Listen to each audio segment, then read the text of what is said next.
A man who disappeared 10 years ago has returned, but claims he never left. The bitter aroma of black coffee filled Detective Logan Wake's office as he contemplated the stack of cold cases on his desk. Outside his window, Seattle's perpetual drizzle painted everything in shades of gray, matching his mood perfectly. 10 years on the force had taught him one thing: every unsolved case was a wound that never truly healed. The phone's sharp ring cut through his thoughts like a knife. He reached for it mechanically, expecting another routine call about a stolen car or domestic dispute. Instead, a woman's voice trembled through the receiver, carrying a hint of barely contained panic that immediately caught his attention. "Detective Wake. My name is Emily Brooks. I need your help with something unusual." She paused, as if gathering courage. "My brother disappeared 10 years ago. Today he showed up at my door, and he's claiming he never left." Logan's hand tightened around his coffee cup. The Brooks case. He remembered it well, one of those frustrating mysteries that had haunted the department for years. Matthew Brooks, 35, vanished without a trace in 2014, only to be found 3 years later as nothing more than bones in the Cascade foothills. The case had been closed, the body identified through DNA testing and dental records. He'd been there himself when they'd notified the family. "Ms. Brooks," he said carefully, "are you certain it's him?" "It's Matt. Same face, same voice, same everything. He knows things only Matt would know." "But detective." Her voice cracked. "We buried him. I identified his body myself. How can he be sitting in my living room right now?" Logan glanced at the rain-streaked window, watching his reflection superimposed against the gray Seattle skyline. In 15 years of detective work, he'd never encountered anything quite like this. "I'll be there in 20 minutes. Don't let him leave." The drive to Emily Brooks's house in Queen and gave Logan time to think. He'd worked the original case, a straightforward missing persons report that had turned into a homicide investigation when hikers found skeletal remains in a remote area of the mountains. The DNA match had been conclusive. He'd read the report himself, 99.9% probability. The dental records matched perfectly. They'd even found Matthew's wallet and watch with the remains. Emily's house was a modest craftsman, its dark green trim and well-tended garden speaking of someone who paid attention to details. As Logan pulled up, he noticed the curtains twitch. Someone was watching him arrive. Emily opened the door before he could knock. She was exactly as he remembered her from the original investigation, early 40s, auburn hair now streaked with premature gray, worry lines etched around her eyes. But now those eyes held something new, a wild mix of hope and terror. "He's in the living room," she whispered, leading Logan through a narrow hallway decorated with family photos.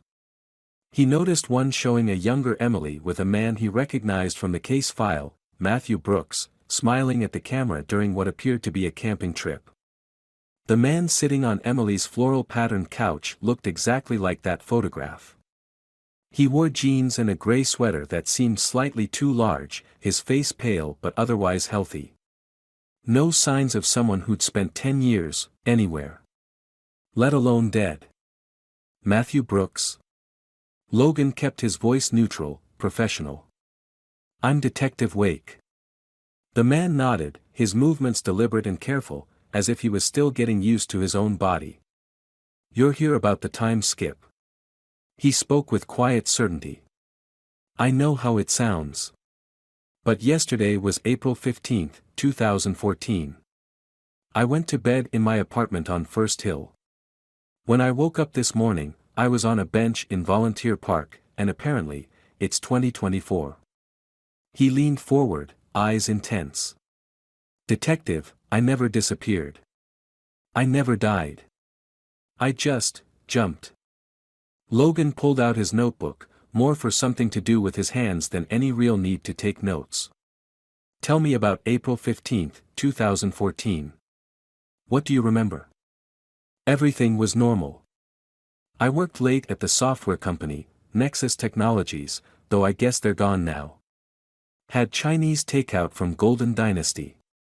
Watched half an episode of. He frowned. Some TV show about zombies. Took my usual sleeping pills, I had trouble with insomnia back then. Went to bed around 11. Emily made a small, choked sound. Matt, we found your body. They did DNA tests. It was you. Matthew turned to his sister, his expression pained. I know this is impossible. But I'm telling you the truth. Look. He pulled up his sleeve, revealing a small, crescent-shaped scar on his forearm. Remember when I fell off Billy Peterson's treehouse? I was 9, you were 12. You tried to catch me and scratched me with your nail polish brush. You were painting them purple that day. Emily's face went white. I never told anyone about that. It wasn't in any reports. Logan watched the interaction carefully. In his experience, imposters usually went for obvious memories, things they could research. Family vacations. Graduations. Weddings. Not tiny, specific details like nail polish colors from childhood accidents. Mr. Brooks, Logan said, would you be willing to provide a DNA sample? And fingerprints? Of course. Matthew smiled grimly. Though I suspect you'll find they match the ones you have on file perfectly. Just like they matched the bones you found. He paused, looking troubled. Detective, there's something else. When I woke up in the park this morning, I found this in my pocket. He reached into his jeans and pulled out a small, folded piece of paper. Logan took it carefully, using his handkerchief to avoid contaminating any potential evidence. The paper was crisp and new, not decade-old. On it, in typed text, was a single line. Time isn't what you think it is. Neither is death. Did you write this? Logan asked. Matthew shook his head. Never seen it before today. But here's the thing that really scares me, detective. He pointed at the paper. That's the same font we were developing at Nexus before 2014. A proprietary font that never made it to market because the company went under after I disappeared. Logan felt the first stirring of real unease. Random chance could explain away a lot of things. But not this level of specific detail.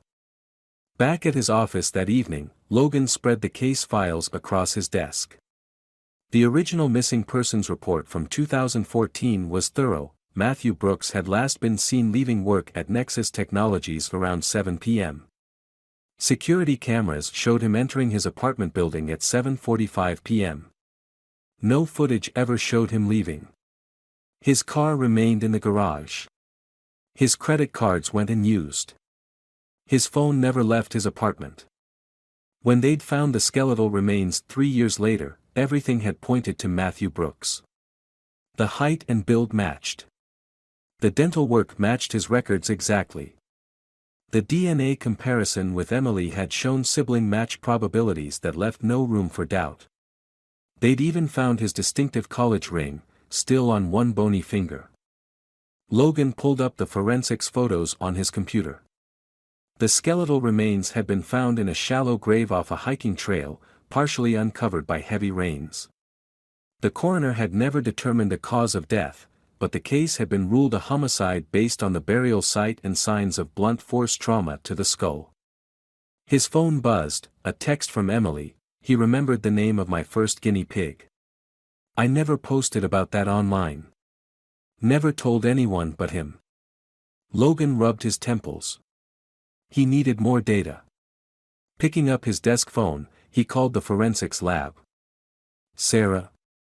Logan Wake. I need a rush job on some DNA and fingerprints. Highest priority. The Matthew Brooks case. Her voice was curious. Words already spreading. What's going on, Logan? I wish I knew. How fast can you get me results? For you. First thing tomorrow. But you owe me coffee. The good stuff, not that break room sludge. Logan smiled despite himself. Deal. He was about to leave for the night when his computer chimed with a new email. The subject line made him pause. Nexus Technologies, font archive request. The email was from a digital archiving service. Detective Wake. Per your request, we've located the backup files from Nexus Technologies servers, dated March-April 2014. You were correct, there was a proprietary font in development, designated Project Chronos. The font file matches the sample you sent us. This font was never released or used in any public capacity. Note, we found something unusual in the metadata. The font files were last modified at 11:57 p.m. on April 15, 2014, approximately 1 hour after Matthew Brooks was last seen on security footage. Attached, full technical report. Logan downloaded the report, his unease growing. As he read through it, something caught his eye, a comment in the code of the font file, dated April 15, 2014. Time is malleable. The dead are not always dead. Remember the quantum state. The comment was signed with Matthew Brooks's employee ID. Logan's phone rang, making him jump. It was the night desk sergeant. Detective? We've got a situation at Lakeview Cemetery. The groundskeeper was doing his evening rounds and, well, you better come see for yourself. What is it? It's Matthew Brooks's grave, sir. Someone's dug it up. Was the body stolen? That's just it, detective. The sergeant's voice was troubled. The coffin's still there. It's intact, never been opened. But when we ran a ground-penetrating radar to check for disturbance, the coffin is empty. According to the technician, it's been empty for years. The cemetery was eerily quiet when Logan arrived. Floodlights powered by portable generators cast harsh shadows across the gravestones, creating a maze of dark and light. Crime scene technicians moved around the open grave like silent ghosts, taking photographs and measurements. Logan approached the edge and looked down. The coffin lid had been carefully removed and laid aside. Inside, the silk lining was pristine, undisturbed, and completely empty. No signs of decomposition, no evidence that a body had ever been there. Detective? One of the technicians, Rodriguez, waved him over to a laptop set up on a folding table. You need to see this. We ran the radar sweeps through imaging software. Look at the soil composition around the coffin. The screen showed a false color image of the grave site. The surrounding soil was a uniform blue, indicating normal density. But around the coffin was a strange pattern, concentric circles of varying density, like ripples in a pond. I've never seen anything like it, Rodriguez said. It's as if the matter itself was disturbed at a molecular level. The pattern extends down about 20 feet and out in a radius of roughly 30 feet. Logan's phone buzzed again, another text from Emily. Matt's in the kitchen making coffee. He just told me about a dream I had when I was 6. I never told anyone about that dream. Not even my therapist. Rodriguez, Logan said slowly, can you check something for me? The soil analysis, what's the temporal decay rate of the disturbance pattern? Rodriguez tapped at his keyboard. After a moment, he frowned. That's impossible. What is? According to these readings, the disturbance is aging backwards. The center is dated approximately 10 years ago, but as you move outward, the dates get progressively more recent. The outermost ring. He looked up at Logan, his face pale in the floodlights. It's dated today. Logan drove back to Emily's house, his mind racing. In the passenger seat was a printout of Matthew's DNA test results, an exact match to both the original samples and the DNA taken from the skeletal remains. The fingerprints matched too, down to the smallest whorl. As he pulled up to the house, he noticed something odd. All the streetlights on the block were flickering in a strange pattern. His watch had stopped. When he checked his phone, the screen showed nothing but static. Emily met him at the door, her face tense. "Something's happening," she said without preamble.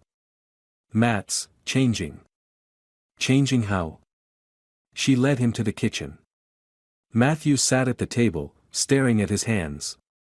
They seemed to be flickering, like a bad television signal, becoming transparent for split seconds before solidifying again. "It started about an hour ago," Matthew said calmly, too calmly. "I can feel it now." "The pull." "The pull of what?" Logan asked, though he wasn't sure he wanted to know the answer. "Time." Matthew looked up, and his eyes were strange, deeper somehow, as if Logan was looking into wells that went down forever. "It's not linear, detective. It's not even circular. It's everything, all at once. And sometimes." He flickered again, more violently this time. "Sometimes it has holes in it." Logan took out his notebook, then noticed his pen was leaking, the ink flowing upward, defying gravity. Outside, car alarms began to wail as every vehicle on the street started experiencing simultaneous electrical failures. "We need to get you to a hospital," Logan said, but Matthew was already shaking his head. "It wouldn't help. This isn't medical, detective. It's correction." He held up the note from his pocket, the one with the strange font. "I remember now. I remember everything. The project at Nexus, it wasn't just about designing a font. We were using typographical algorithms to explore quantum mathematics. The shapes of the letters, they were equations. Multidimensional calculus expressed through curves and lines." Emily grabbed her brother's arm as he flickered again. Her hand passed right through him for a moment before he solidified. "Matt, you're scaring me. Time isn't just flowing backwards for me," Matthew continued, his voice taking on an urgent tone. "It's dissolving. The walls between then and now, between what was and what might have been, they're breaking down.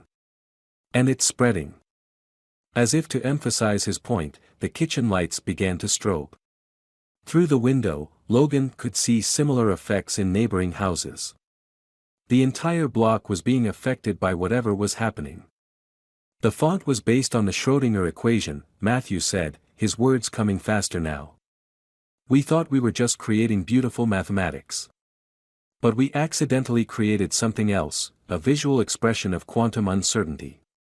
When I activated the final algorithm that night in 2014, it didn't just change the font.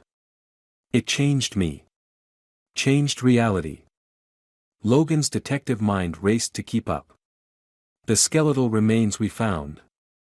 "A quantum ghost," Matthew nodded. "A physical manifestation of probability. One version of me that died in those mountains. But there were other versions. An infinite number of Matthews, living and dying across an infinite number of timelines. And now." He flickered again, longer this time. "Now they're all trying to occupy the same space. The same moment." Emily's living room clock began running backwards. Outside, the sky was doing impossible things, patches of daylight appearing in the night, like holes torn in dark fabric. "How do we stop it?" Logan demanded. "We don't." Matthew's voice was becoming distorted, like a radio picking up multiple stations at once. "It was never about stopping it. It's about understanding. Time isn't just a river flowing in one direction. It's an ocean. And sometimes the tide pulls you under." The house began to shake. Not like an earthquake, more like reality itself was vibrating. Through the windows, Logan could see people emerging from neighboring houses, pointing at the sky where aurora-like lights had begun to dance. "Matt, please," Emily begged. "There has to be something we can do." Matthew stood up, his form now flickering constantly between solidity and transparency. "There is. I can go back. Find the original code. Delete it before it's activated. But. He looked at his sister with infinite sadness. If I do that, this version of reality will never have existed. None of this will have happened. You won't remember any of it. And if you don't? Logan asked. Then the effect spreads. The quantum uncertainty grows. More timelines collapse into this one until. He gestured at his fluctuating form. Until everything becomes like this. Unstable. Uncertain. Multiple realities trying to exist in the same space. Emily hugged her brother, or tried to, her arms passed through him as he flickered again. Do what you have to do. Matthew nodded, then turned to Logan. Detective, check your notebook. Logan opened his notebook and found a new entry, written in that same strange font. But this handwriting was his own, dated April 16, 2014. Investigated disturbance at Nexus Technologies. Nothing found. Matthew Brooks reported missing, but security footage shows him leaving building safely at 6 p.m. Case classified as unfounded. The ink was still wet. It's already happening, Matthew said softly. The past is changing. Reality is rewriting itself. His form was almost completely transparent now. Remember, detective, just because something didn't happen, doesn't mean it wasn't real. The house shook more violently. Pictures fell from walls. Through the windows, Logan could see the aurora in the sky growing brighter, its colors impossible, its patterns defying geometry. Matt. Emily reached for her brother one last time, but her hand passed through empty air. I love you, Em. Matthew's voice came from everywhere and nowhere.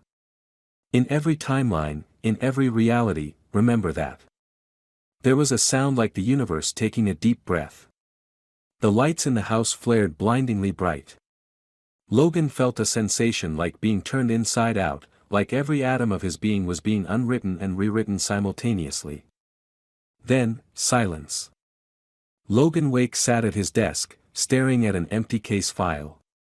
Something was nagging at him, some memory he couldn't quite grasp. He checked his watch, 9:15 a.m., April 16, 2014.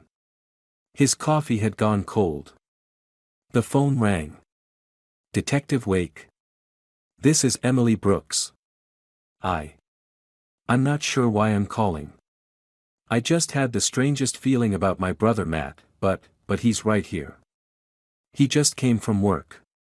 Everything's fine. I'm sorry to bother you. No bother, Ms. Brooks, Logan said, then frowned at his notebook. There was something written there in an odd font he'd never seen before. Time isn't what you think it is. Neither is death. But love remains constant across all possible realities. Below that, in his own handwriting, was a single question mark. As he watched, both the strange text and his question mark faded away, leaving the page blank. His phone buzzed with an email notification. Someone from a company called Nexus Technologies was requesting police presence for the testing of a new type of font. Logan moved his cursor to delete it, then paused. Outside his window, just for a moment, he thought he saw the sky ripple, like waves on an infinite ocean of time. He saved the email. Some mysteries, he had learned, were better left as mysteries. Some questions were more valuable than their answers. And sometimes, the most important evidence was the echo of something that never happened, the memory of a tomorrow that might have been, the ghost of a possibility that existed only in the space between moments. Logan closed the blank case file and reached for his coffee. Somewhere in the city, a man named Matthew Brooks was going about his day, blissfully unaware that in another reality, in another time, he had just saved the world by choosing not to exist. Or perhaps he did know, somewhere deep in his quantum soul, in that place where all possibilities lived simultaneously. Perhaps we all know, in those strange moments when time seems to hesitate, when reality flickers like a bad television signal, when we remember things that never happened or forgot things that did. Logan smiled and opened a new case file. After all, in his line of work, anything was possible. Even the impossible.